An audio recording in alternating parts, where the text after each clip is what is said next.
What is up, ladies and gentlemen, boys and girls, children of all ages? Welcome to David Van Dyke Art. I'm David Van Dyke, or at least, again, these are my hands. Another show and tell for you. Coming off the back of the Adam Hughes show and tell, again, I was at Ollie's. I found this. Suicide Squad Blaze. I remember vaguely hearing something about this, but it was like a blip. It was on my radar and then off my radar, but I grabbed it. It was, I don't even know. There's a sticker, so I think it was $6, and that's a steal for this book. Simon Spurrier, Aaron Campbell, Jordy Belair. Aaron Campbell, not on my radar. He is now. I'm gonna steal so much stuff from this guy. It's gonna be pitiful. Real quick, if you want to support me and my work, I am the co-creator and penciler inker on a comic book called Mercer. Swing by Alamo City Comics LLC.com, grab some of those. We've got a Patreon we're building right now, coming up. So if you have any ideas, you want to support me there, go to patreon.com / I think it's David V Art or David Van Dyke Art, one of the two. Get in there for cheap. I post videos of live streams. I'm going to start posting behind the scenes stuff, work in progress stuff. Really get in the nitty gritty there. And for the people that get in there first, you'll be in on the ground floor and help me build that community the way that we want it to be. So that's enough about me. On to Suicide Squad Blaze. This is a gorgeous book, first off. And this wraps around. I'm not going to flip it yet. Well, I'll show it at the end. Cool inside cover. Again, Black Label title. I remember hearing about it for a second. Now, I don't know who did this cover. I don't think, unless it's Aaron Campbell and he just completely switched styles. This is Bill Sienkiewicz for sure.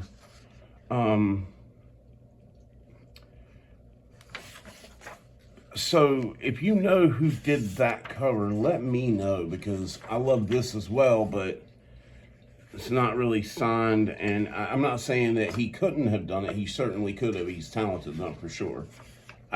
It would be wild that he, unless he paints in a different style, something like that. And you'll see markers in here, because I'm going to steal so much from Aaron Campbell. It's not even funny.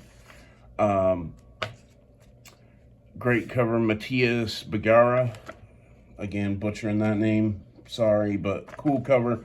Reminds me a lot of Dustin Nguyen, with that watercolor style, that loose style. It's so cool. But Suicide Squad, heavily photo referenced, clearly. The concern when doing photo referencing is it can get very, very stiff. It can be very limited. He doesn't run into that a whole lot. He's got some workarounds, kind of a dynamic pose there. Clearly knows what he's doing. Gorgeous. So good.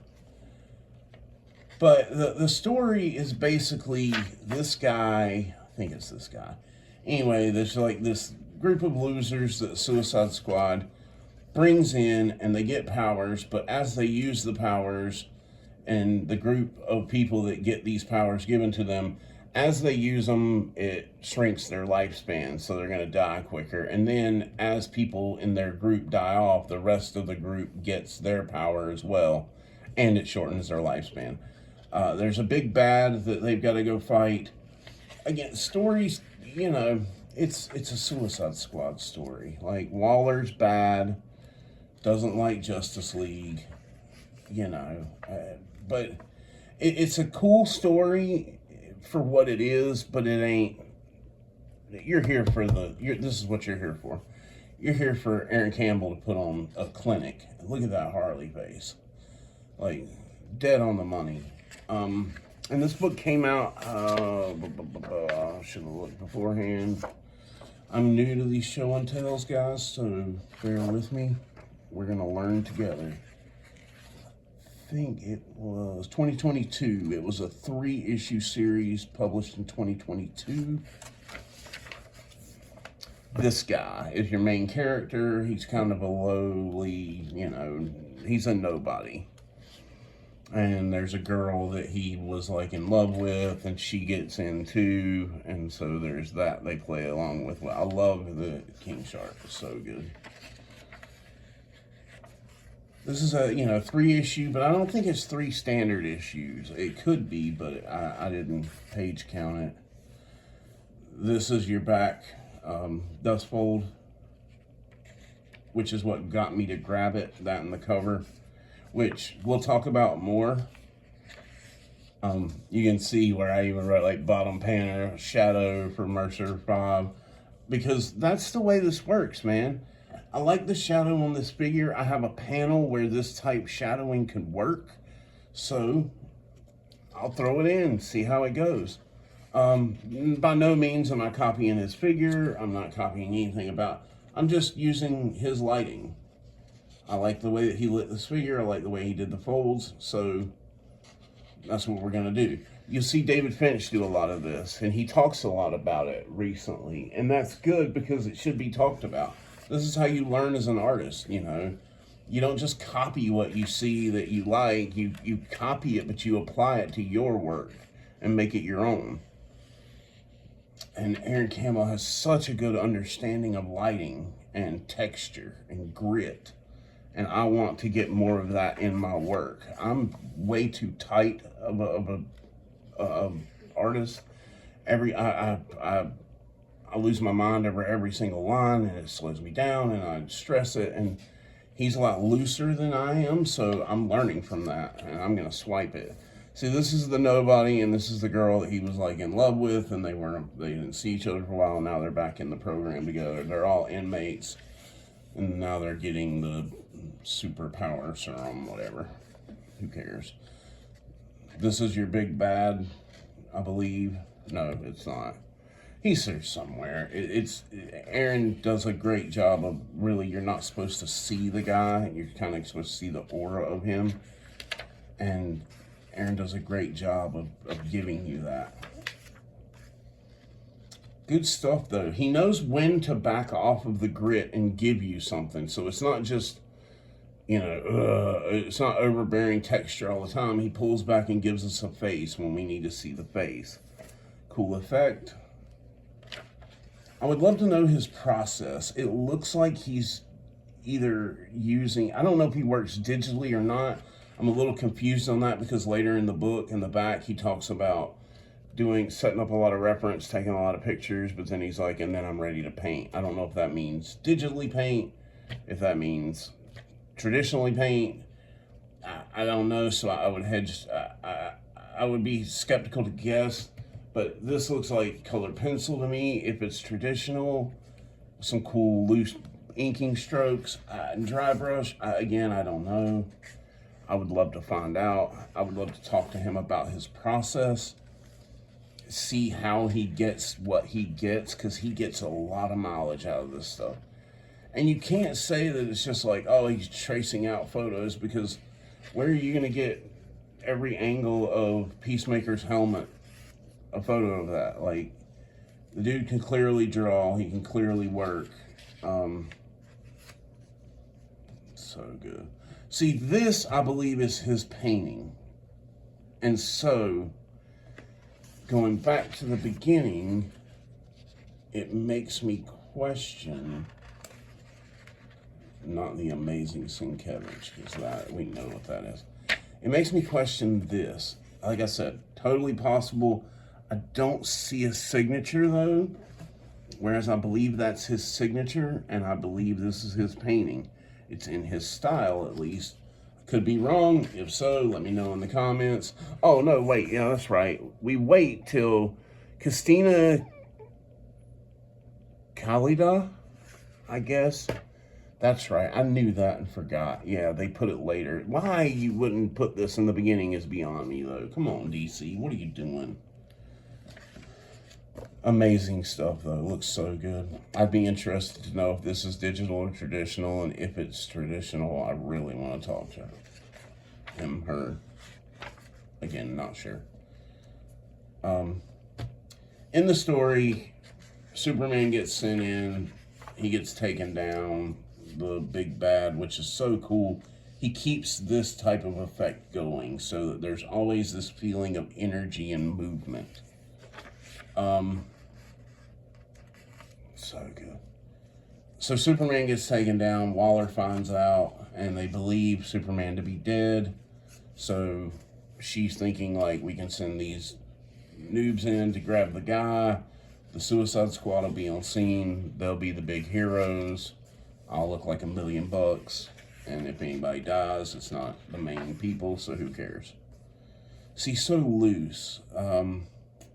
This feels like a Jim Mahfood to me. Again, I don't know Aaron, so I don't know what his influences are. This is just me shooting in the dark. I get a lot of Sam Keith in what he does.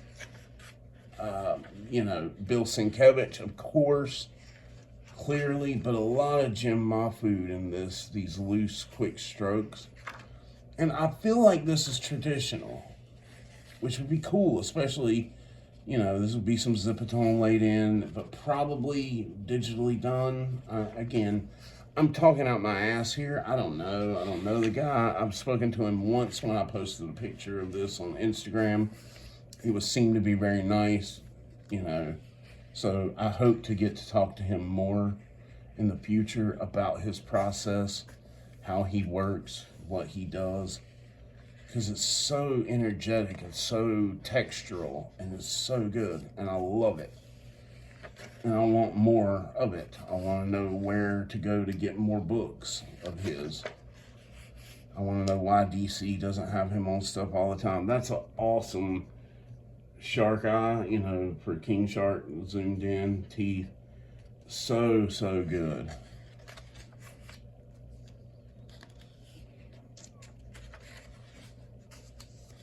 Justice League gets sent in because Superman's down.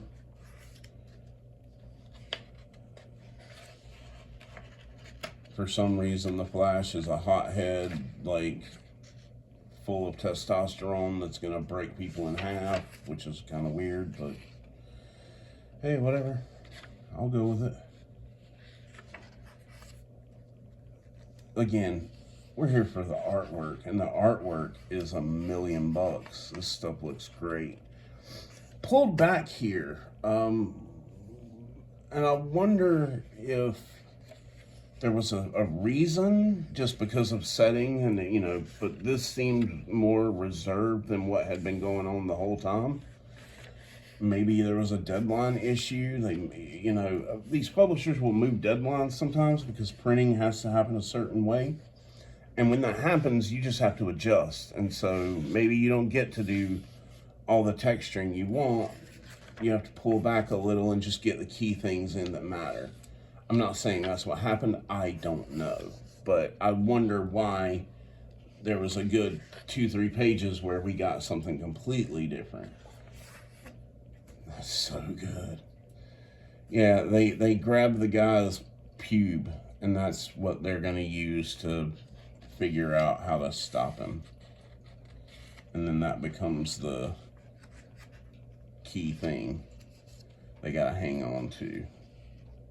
Again, so much texture and energy. And I know this isn't for some people, but for me, I love it. I can't do it. It's like a magic trick to me. So when I see it, I just want to know how to do it. Love that background. Love that. That's so good.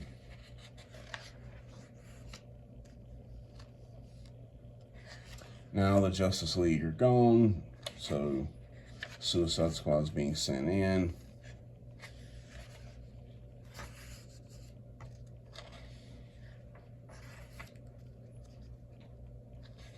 Throughout the story, King Shark wants to call his mom. Then he finally gets to see her. That's what's going on here. Again, another tab because stealing it. They kill King Shark. Again, this is a Black Label story, so outside of canon.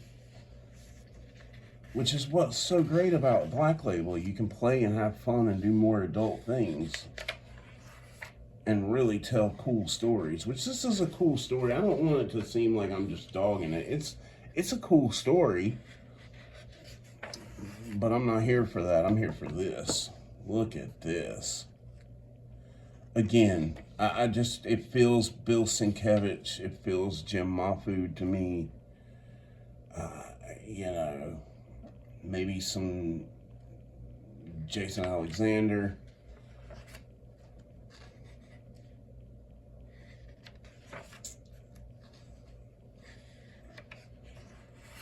We're coming up to the end.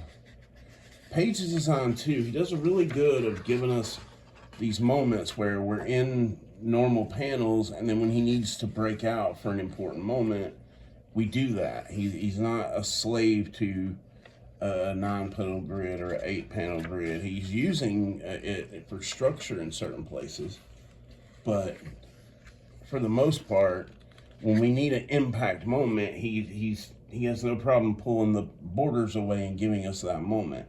And even his panel borders are loose, which makes me feel like it could be traditionally done well, but then again, you could do that digitally. I don't know. I don't know, and it's driving me nuts because I want to know. So, Aaron, if you're watching, hit me up. Let me know. Are you digital? Are you traditional? How did you do this book? Do pages of this book exist if you did it traditional? And if so, how do I get those? And how does everybody get those? Because, Aaron, this is amazing, amazing stuff. So here he talks about, he 3D printed a Peacemaker helmet, or got his friend to, and like Harley's mallet, and, you know, boomerang, and shark teeth. And then he set up like a little diorama to take pictures of. And that gave him his reference to then go paint. But again, he doesn't specify what paint means. But man, this is his assistant, I believe, or his friend and assistant. He was, so basically you see the image in the helmet. This is that. He's taking pictures of that and then going into Lightroom and Photoshop to mess around and something, you know, to draw from. He's using this as a reference. So he inputs this on this, then draws his image. So he's not slavishly tracing things, which would be fine if he was. If this is the result you're getting, like, come on, who cares? Doesn't matter how you get the job done, just get the job done so you can feed your family. I'm going to show you real quick. This is the full wraparound. Amazing, amazing, amazing stuff. This is definitely an artist that's on my radar now, Aaron Campbell. So check out his work. Go hit him up online. If I can remember to, I will put his Instagram in the description below. If not, somebody else throw it in the comments. Suicide Squad Blaze, definitely one not to sleep on. Like I said, I grabbed it at Ollie's for like $6. Good book, amazing artist. I'm dying to know more about him, especially if there are original pages from this. I want one hanging on my wall. So you should want one too. And this will become a detective case where we'll figure it out. But again, guys, I'm trying to build this channel up. There's going to be more and more and more coming from this. More show and tells, more everything. So go and support my work if you would. Mercer, like I said, working on issue 4. There's going to be a lot of process stuff for this coming out in the next couple weeks. I've got plenty more show and tells coming. We're going to do a lot of this. We're going to have a lot of fun here. If you're a comics fan, and especially a comic artwork fan, this is the place to be. Thank you all for tuning in, and I will see you next time.